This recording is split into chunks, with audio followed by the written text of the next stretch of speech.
Ladies and gentlemen, I'm Paul, U.S. Army combat veteran. It is September 12th, 2022, and we are going to be asking, are the Ukrainians at Russia? Let's get into it. Now, as you guys probably know, Ukraine's offensive has totally collapsed Russian forces in this region. What started out as a small breakthrough around in the south of Kharkiv became a massive gaping hole in Russian lines. And we can see just the scale of this as we back it up, right? Just literally, this is the map as of less than 10 days ago, right? As you can see, a small offensive, possibly meant to keep the Russians honest from reallocating too many of their troops to the Kherson region, where another Ukrainian offensive is ongoing.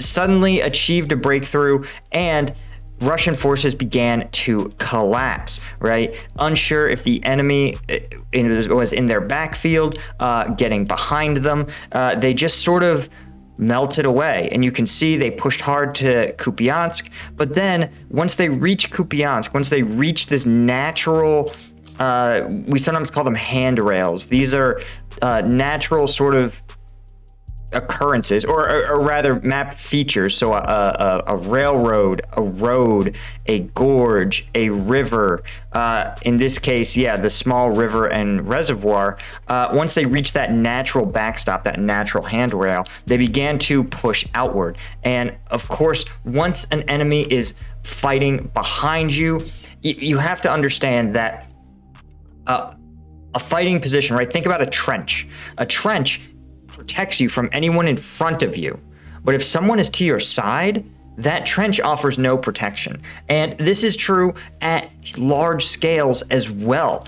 So Russian, for example, resupply lines are probably structured in a way that allowed them to provide supplies directly to the front. But suddenly, when Ukrainian forces are behind those supply lines or next to them, the fighting forces simply aren't equipped to fend them off in a way that they would be if this was just another frontal attack. And so this is why you see this collapsing of lines that has happened, and we're only on the 10th. We still have 2 more days. You can see once the structures of this defensive operation are broken, Moscow really was left with no choice. You can see on the 11th, it appears that they ordered the withdrawal of all troops to the west of this river and reservoir line right here.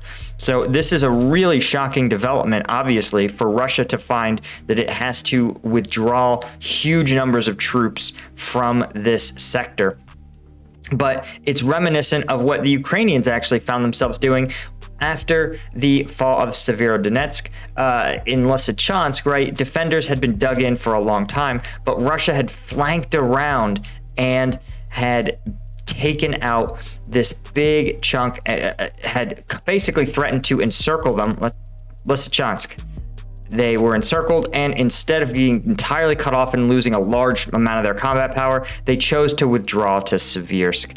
And that allowed Russia to seize a large amount of territory very quickly, because the Ukrainians had kind of given it up. But you can see here, this has happened at an even greater scale, where the integrity of Russia's defensive line was compromised, and their forces were just so brittle, so fragile, that they had no choice but to withdraw to Russia, where they're probably going to relocate to establish a new defensive line along this river. Right? This will be a harder nut to crack because, of course, it's just hard to cross a river, as the Russians have found out several times.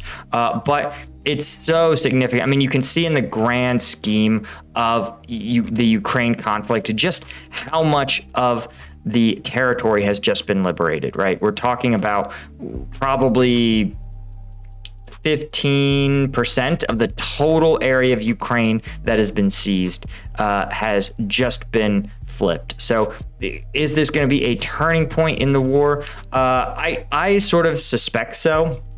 momentum is probably shifting now. Russians are going to be reacting to this, right? They're going to have to rearray their forces, reassess how they're deploying, what forces they have, and they are reacting now to what Ukraine has done. And now it's like Ukraine has extra moves on the chessboard, right? Because Russia has no choice but to react and respond to these events. It means that Ukrainians, meanwhile, get to choose how they want to push onward. Do they want to continue this offensive? Do they want to see if how much the Russians have robbed from the Kherson front? Do they want to try to push through at existing breakthrough points, for example, at Ozerne? The ball is in their court, and we call it in military terms the initiative. Ukraine now has the initiative. So again, we'll be very curious to see. I wouldn't necessarily expect a ton of movement here. Ukraine, obviously, Russia is under no threat on this side of its border. And so they're going to have to militarize this entire border to stop a Russian advance. This river will be tough to cross, and I think Ukraine really doesn't want to find itself in a situation in which it has to lose this territory, right? You can see in the news, this has been a huge gain and a huge boost for morale of Ukrainians who've taken some serious losses and had some really minimal gains. This is just a huge morale victory, and so they really can't afford to lose it. So I think you'll see a period of consolidation followed by renewed offensives fairly quickly, hopefully more quickly than the Russians can bring their defensive line back into play. Anyway, guys, that is it. Like, this isn't huge news. I hope you guys gain a deeper understanding of what you're reading in the news. I know some news reports are clearly written by people that don't really understand military tactics. But if you want to see my breakdowns of uncensored combat videos, this is the stuff that YouTube doesn't want me to show. You want to become a member of the Patreon. Thanks to our Lieutenant tier patrons. Link is in the description. I just dropped a video a few days ago. I'm going to actually try to increase my upload schedule on the Patreon.